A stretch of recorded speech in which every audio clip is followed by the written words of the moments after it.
Pemirsa apa kabar? Mari kita ikuti Warta Berita PTS tanggal 9 Juli. Walau taifun telah menjauh, hujan deras kembali melanda wilayah tengah Taiwan hari ini. Sejumlah kawasan di pusat kota dan pesisir Taichung terendam banjir. Sementara warga Lukang dan Tianwei, Changhua sibuk membersihkan rumah pasca banjir kemarin. Seiring dengan hujan deras sporadis di wilayah barat, CWA mengeluarkan peringatan hujan deras pada 17 kota dan kabupaten pagi ini. Hujan deras selama beberapa hari yang tak sempat tersalurkan ke selokan membuat sejumlah ruas jalan di distrik Salu, Taichung tergenang air setinggi lebih dari separuh ban. Kendaraan yang nekat melintas menimbulkan riak pada permukaan air.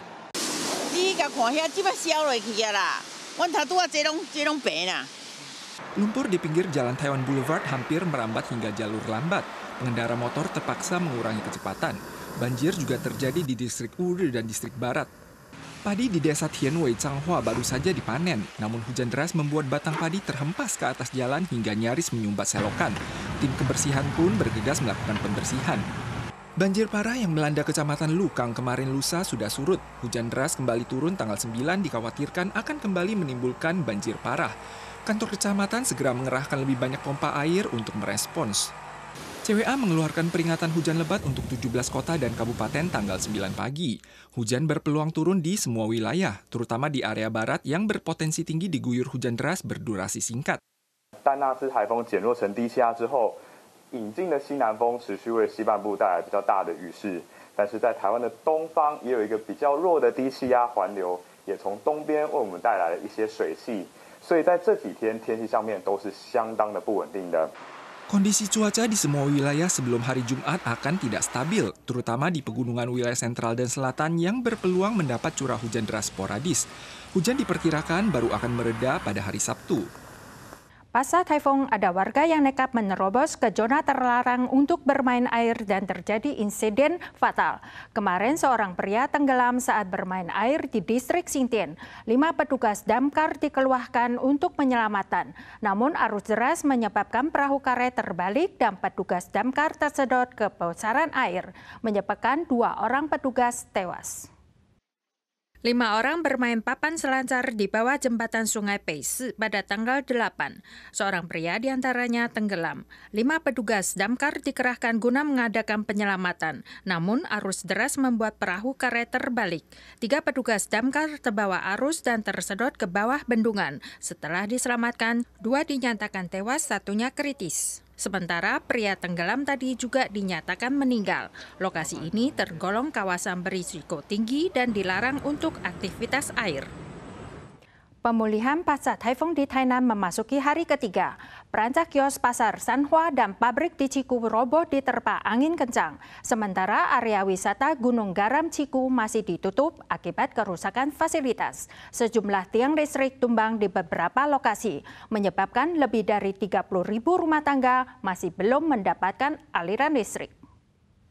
Pasar sapi Sanhua dulunya merupakan area transaksi jual beli sapi, namun dewasa ini telah diubah menjadi pasar reguler petani.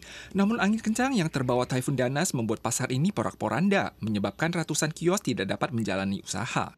Taifun Danas membawa bencana parah di Tainan, distrik Ciku dipenuhi tiang listrik yang patah, kandang ayam roboh terhempas angin, peralatan toko tiram bakar hancur total, atap dan dinding sebuah pabrik koyak. Upaya rekonstruksi diperkirakan perlu setidaknya 2 hingga 3 bulan, namun saat ini tidak ada orang yang dapat memperbaiki.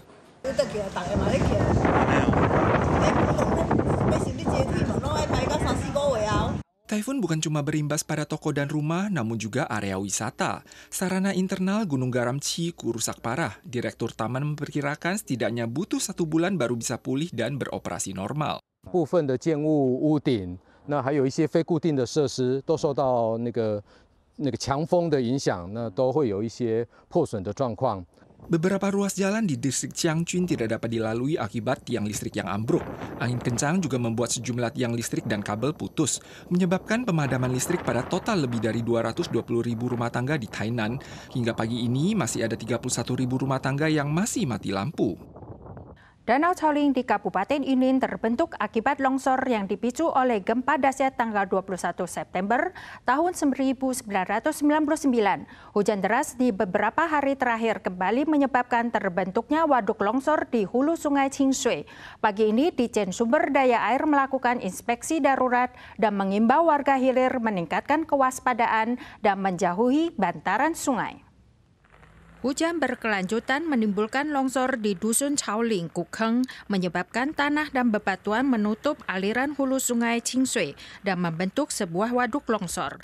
Ditjen Sumber Daya Air menemukan terbentuknya waduk disebabkan oleh turunnya permukaan air di jembatan Qingshui dan telah memberikan peringatan ke pihak daerah hilir.